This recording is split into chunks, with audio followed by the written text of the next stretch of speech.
नमस्कार दोस्तों, मैं अनिल कुमार शर्मा आपका स्वागत करता हूं Anil Sharma GB YouTube channel पर। अगर आप मेरे इस चैनल अनिल शर्मा जीबी पर पहली बार विजिट कर रहे हों या मेरे इस चैनल को पहली बार देख रहे हों तो आपसे आग्रह है कि आप मेरे इस चैनल अनिल शर्मा जीबी को सब्सक्राइब कर लें, ताकि मेरे द्वारा जो भी महत्वपूर्ण वीडियो बनाई जाए उसका नोटिफिकेशन आपके पास सबसे पहले पहुँचे और आप मेरे वीडियो को देख सकें। तो दोस्तों, आज मैं पुनः उपस्थित हूँ आप सभी के बीच दो महत्वपूर्ण बिंदुओं को लेकर के, जिस पर मैं इस वीडियो के माध्यम से चर्चा करने वाला हूं। आशा करता हूं कि आपको मेरे द्वारा आज की चर्चा जो है पसंद आएगी। अगर आपको मेरे द्वारा यह चर्चा या दो बिंदुओं पर जो चर्चा की जाएगी अगर वो पसंद आती है तो निश्चित रूप से आप इस वीडियो को अधिक से अधिक लाइक करें, कमेंट करें और शेयर करें। तो आइए शुरू करते हैं। तो आज का सबसे महत्वपूर्ण जो समाचार है वह यह है कि आप सभी जानते हैं कि बीएड वर्सेस डीएलएड का मामला जो है काफ़ी दिनों से चल रहा था और इसके लिए बीएड अभ्यर्थी और डीएलएड अभ्यर्थी दोनों जो है सुप्रीम कोर्ट में गए हुए थे। दोनों का कहना ये था, बीएड वालों का कहना ये था कि प्राइमरी टीचर में हमारी जो है नियुक्ति होनी चाहिए, जबकि सुप्रीम कोर्ट का ये आदेश था कि वर्ग 1 से 5 में केवल जो है डीएलएड या बीटीसी पास अभ्यर्थी जो है शिक्षक बन सकते हैं। सुप्रीम कोर्ट का ये तर्क था कि चूंकि बीएड योग्यताधारी जो अभ्यर्थी होते हैं उनके पास उच्च क्लासों को पढ़ाने का अनुभव होता है, अगर उनको जो है प्राथमिक विद्यालय में शिक्षक बना दिया जाए तो उनको निश्चित रूप से थोड़ी बहुत परेशानी जो है हो सकती है। यह सुप्रीम कोर्ट का तर्क था। इसके लिए जो डीएलएड अभ्यर्थी हैं वही जो है सबसे उचित माने जाएंगे, क्योंकि डीएलएड अभ्यर्थी को ऐसी ट्रेनिंग दी जाती है जिसमें छोटे बच्चों को ही पढ़ाने का उनके अंदर स्किल जो है डेवलप किया जाएगा। इस आधार पर यह केस जो है सुप्रीम कोर्ट में चला गया था। दोनों लोग जो है सुप्रीम कोर्ट में याचिका दायर किए हुए थे और इस केस की सुनवाई की गई। तो इसमें सुप्रीम कोर्ट द्वारा सुनवाई के बाद जो सबसे महत्वपूर्ण जो है निर्णय या सुप्रीम कोर्ट में आज क्या क्या हुआ उसका सारांश अगर हम देखें तो आज निश्चित रूप से बीएड योग्यताधारी जितने भी अभ्यर्थी हैं उनको सुप्रीम कोर्ट की तरफ से झटका लगा है। आप सभी जानते हैं कि यह मामला जो है केवीएस यानी केंद्रीय विद्यालय संगठन से जुड़ा हुआ मामला है। जब केंद्रीय विद्यालय में प्राथमिक कक्षाओं के लिए शिक्षक भर्ती हो रही थी तो उस समय उसमें बीएड योग्यताधारी अभ्यर्थी भी जो है शामिल हुए थे, उन्होंने भी जो है आवेदन उसमें भरा। उस समय केंद्रीय विद्यालय संगठन ने उनको स्पष्ट यह जो है निर्देश दे दिया था कि आप भले ही जो है आवेदन करें, आपका इंटरव्यू भी हो जाए, आप विद्यालय में सेलेक्ट भी हो जाएंगे, लेकिन सुप्रीम कोर्ट का फैसला जो भी आएगा उसको आपको मानना पड़ेगा। और इसी को आधार बना करके केवीएस ने बीएड योग्यताधारी अभ्यर्थियों से आवेदन पत्र लिया था। तो यह मामला जो है राजस्थान से जुड़ा हुआ मामला था। मामला 2018 से संबंधित था और यह मामला जो है सुप्रीम कोर्ट में काफ़ी दिनों से लंबित था। लेकिन अचानक 11 अगस्त 2023 को सुप्रीम कोर्ट द्वारा इस पर फैसला आया कि जो भी बीएड योग्यताधारी अभ्यर्थी हैं वे वर्ग 1 से 5 के लिए शिक्षक नहीं बन सकते या उनको वर्ग 1 से 5 के लिए शिक्षक नहीं बनाया जा सकता। इसके लिए सिर्फ डीएलएड अभ्यर्थी ही पात्र हैं। फैसला सुप्रीम कोर्ट के द्वारा आया। जितने भी बीएड अभ्यर्थी थे वो बिल्कुल जो है परेशान हो गए। परेशान होना लाजमी था, क्योंकि उन्होंने बीएड की डिग्री जो है बहुत मेहनत के बाद जो है प्राप्त किया था। किसी ने बीएड की डिग्री प्राप्त करने के लिए साहूकारों से कर्ज लिया था, तो कितने ऐसे अभ्यर्थी थे जिन्होंने अपने खेत को गिरवी रख करके बीएड की योग्यता जो है बीएड की योग्यता हासिल की थी। लेकिन सुप्रीम कोर्ट का फैसला जैसे ही उनके विरुद्ध आया, उन्हें जो है एक झटके में ऐसा लगा कि उनके पैर तले जो है जमीन खिसक गई है, क्योंकि इस समय बढ़ती हुई बेरोजगारी के सामने हर युवा जो है अपने आप को नतमस्तक महसूस कर रहा है। उसे नहीं समझ में आ रहा है कि मैं बेरोजगार से रोजगार कैसे प्राप्त करूं। लेकिन बिहार में एक ऐसा मौका आया था जिसमें बहुत ज़्यादा शिक्षकों की बहाली बीपीएससी के माध्यम से होने वाली थी। और जब इस बहाली का नोटिफिकेशन बिहार सरकार द्वारा जारी किया गया, उसमें उस समय यह निर्देश नहीं था कि बीएड योग्यताधारी जो अभ्यर्थी हैं वे इसमें फॉर्म अप्लाई नहीं करेंगे, जिसका परिणाम ये हुआ कि बीएड योग्यताधारी बहुत सारे अभ्यर्थी जो है इस परीक्षा में फॉर्म अप्लाई कर दिए। उनसे परीक्षा भी ले ली गई, लेकिन अंत में जो है जब सुप्रीम कोर्ट का ये फैसला 11 अगस्त 2023 को आया तो उनका रिजल्ट जो है रोक दिया गया। क्योंकि आप सभी जानते हैं कि सुप्रीम कोर्ट सबसे सर्वोच्च संस्था है, उसके निर्णय को किसी भी कीमत पर जरूरी होता है, बाध्यकारी होता है। इस आधार पर बिहार सरकार ने भी सुप्रीम कोर्ट के आदेश को जो है मानते हुए जो भी बीएड योग्यताधारी अभ्यर्थी थे उनके रिजल्ट पर रोक लगा दी। उसके बाद यह मामला जो है सुप्रीम कोर्ट में चला गया। सुनवाई आज जो है अनुरोध बोस सर के जो है बेंच में हुआ। अनुरोध बोस द्वारा ही इसके पहले सुप्रीम कोर्ट के माननीय जज अनुरोध बोस द्वारा ही जो है इसके पहले यह आदेश दिया गया था कि बीएड योग्यताधारी प्राइमरी शिक्षक नहीं बन सकते। और फिर जो है को ही ये केस जो है मिला हुआ था। आज उन्होंने बिल्कुल स्पष्ट रूप से यह कह दिया कि बीएड योग्यताधारी भविष्य में या कभी भी जो है वर्ग 1 से 5 के लिए शिक्षक नहीं बन सकते।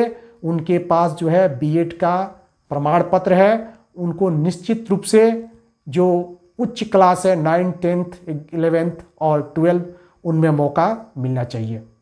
तो इस तरह से देखा जाए तो सुप्रीम कोर्ट से जितने भी बीएड योग्यताधारी हैं उनको बहुत बड़ा जो है झटका लगा है।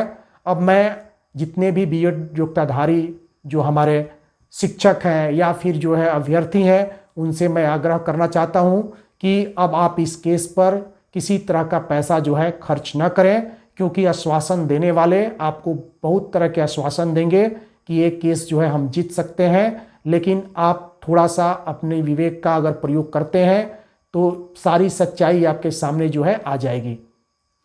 जब सुप्रीम कोर्ट ने इस मैटर पर पहले जो है ये फैसला दे दिया है तो सुप्रीम कोर्ट अपने ही फैसले को क्यों बदलेगा, ये सोचने वाली बात है।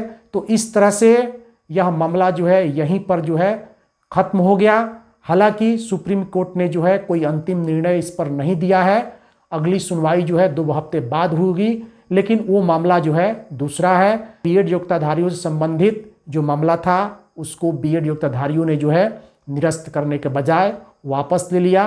तो इस प्रकार जितने भी बीएड योग्यताधारी हमारे अभ्यर्थी हैं वे अगले परीक्षा की तैयारी करें, क्योंकि आप सभी जानते हैं कि बीपीएससी के माध्यम से जो दूसरे फेज में शिक्षक की बहाली होने वाली है उसके लिए जो है अभी से वह तैयारी में लग जाए, किसी के बहकावे में ना आए कि जो है अभी भी इसमें आशा की किरण है कि बीएड वाले 1 to 5 में टीचर बन सकते हैं।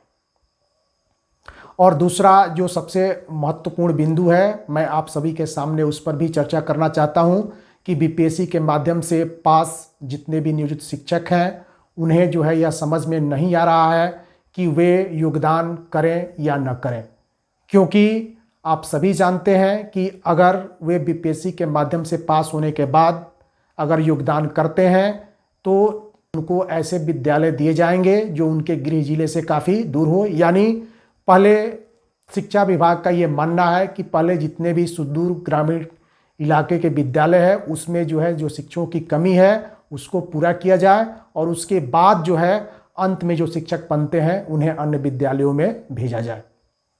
लेकिन आपको इससे घबराने की ज़रूरत नहीं है, क्योंकि आप सभी जानते हैं कि इस पर शिक्षा विभाग जो है त्वरित गति से अंदर ही अंदर काम कर रहा है। आप अपने विवेक से यह सोच लीजिए कि हमें जो है विद्यालय में योगदान करना है या नहीं करना है, क्योंकि शिक्षा विभाग के अंदर इस पर कार्य चल रहा है। आपको मुश्किल से लगभग 5 से 6 महीने जो है इंतज़ार करना पड़ेगा। उसके बाद शिक्षा विभाग द्वारा बड़ी मात्रा में शिक्षकों से जो है चॉइस स्थानांतरण की मांग की जाएगी। उसमें आप अपना चॉइस दे करके अपने गृह जिले या अन्य जिले में जा सकते हैं। लेकिन जो 2 नवंबर को नियुक्ति पत्र मुख्यमंत्री द्वारा और जिला में जो प्राप्त होगा, उस पर सिर्फ आपको ये पता चल पाएगा कि आपकी पोस्टिंग या आप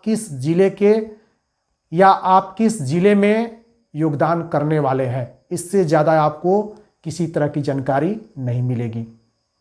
तो आप यहाँ पर घबराएं नहीं।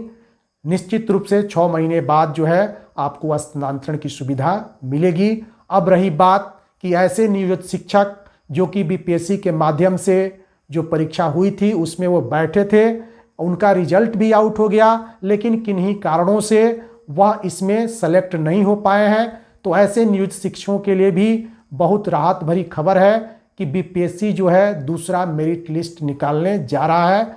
आप सभी जानते हैं कि बीपीएससी के माध्यम से हुए परीक्षा में 1,20,300 से ज़्यादा जो है शिक्षक चुन करके आए हुए थे, लेकिन इसमें बहुत सारे ऐसे शिक्षक हैं जिनका चयन जो है एक जगह नहीं बल्कि 2 जगह, किसी शिक्षक का चयन जो है 3 स्थानों पर हो गया है। यानी प्राइमरी में भी उनका चयन हो गया है, उनका जो है 10+2 में भी हो गया है और उनका जो है माध्यमिक में हो गया है। तो ऐसे शिक्षक जो है, या फिर यूँ कहें कि उनका जो है चयन सीटेट के भी आधार पर हो गया है, एसटेट के आधार पर हो गया है। तो ऐसे शिक्षक जो है कहीं एक ही स्थान पर अपना जो है योगदान देंगे। इस प्रकार कुछ दिनों बाद जो है शिक्षा विभाग के सामने यह जो है अंतिम आंकड़ा प्राप्त हो जाएगा कि शिक्षकों के योगदान देने के बाद कितनी रिक्तियां जो है या कितने सीट जो है अभी बीपीएससी के पास बच रहे हैं। निश्चित रूप से सभी शिक्षक जब योगदान दे देंगे तो रिक्तियों की संख्या जो है, अभी भी बहुत सारी रिक्तियों की संख्या जो है सामने आएगी और ऐसे रिक्तियों पर बिहार के जो नियोजित शिक्षक हैं या ऐसे अभ्यर्थी हैं जो क्वालिफाई करने के बाद भी उनको जो है नियुक्ति पत्र नहीं दिया जा रहा है, तो वो दूसरे मेरिट लिस्ट में इसमें शामिल होंगे और निश्चित रूप से उन्हें कहीं ना कहीं विद्यालय में योगदान कराया जाएगा।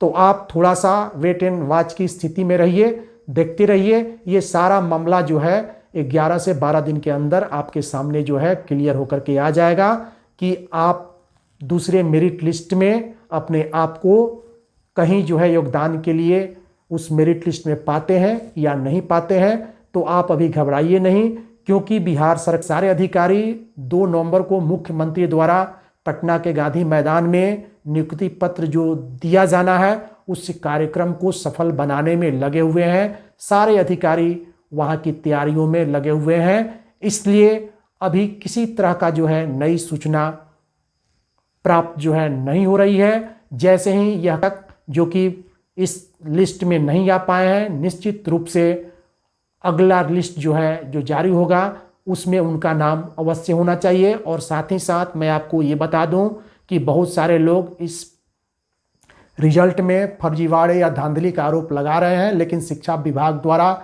ऐसा सॉफ्टवेयर जो है तैयार किया जा रहा है कि उसमें किसी तरह धांधली करके शिक्षक बने अभ्यर्थी जो है वहाँ पर पकड़े जा सकते हैं। और साथ ही साथ आप सभी जानते हैं कि नवनियुक्त शिक्षकों को तब तक बिहार सरकार वेतन नहीं देगी जब तक उनके सारे डॉक्यूमेंट्स का जो है पुनः सत्यापन न हो जाए।